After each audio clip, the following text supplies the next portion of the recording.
ம். நான் அருணா சுதர்மா ஃபவுண்டேஷன்ல இருக்கோம். எங்க ஆஃபீஸ் வந்து சேரன்மா நகர்ல இருக்கு. நாங்க வந்து நெறைய மாற்றுத்திறனாளியா இருக்கக்கூடிய மக்களுக்கும், முக்கியமா குழந்தைங்களுக்கு நாங்க சப்போர்ட் பண்ணிட்டு இருக்கோம். அந்த வகையில நாங்க நெறைய பார்த்ததுல வந்து, அ குழந்தைங்க ஸ்பெஷல் சில்ட்ரனோட அம்மாக்களுக்கு வந்து ஃபினான்ஷியலா ரொம்ப கஷ்டப்படுறாங்க. அதுல அந்த வகையில நவநீதனோட வீட்டுக்கு நாங்க போயிருந்தோம். அப்ப அவங்க அம்மா வந்து சிங்கிள் மதர். அதனால அவங்களுக்கு வந்து பண தேவைகள் அதிகமா இருந்தது. அதனால அவங்க என்ன வேணும்னு கேட்டப்போ பழக்கடை வச்சு குடுக்க சொன்னாங்க.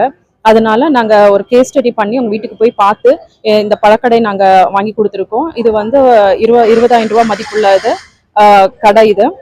இது மூலமா அவங்க வருமானத்த பெருக்கி இன்னும் கொஞ்சம் நல்லா அவங்க முன்னேறுவாங்கன்னு நாங்க நம்புறோம்.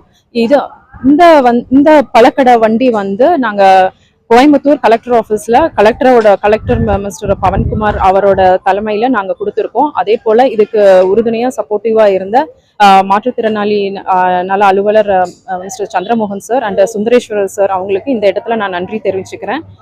மேலும் இது போல நிறைய விஷயங்களை நாங்க பண்ணணும்னு நாங்க விரும்புறோம். தேங்க்யூ.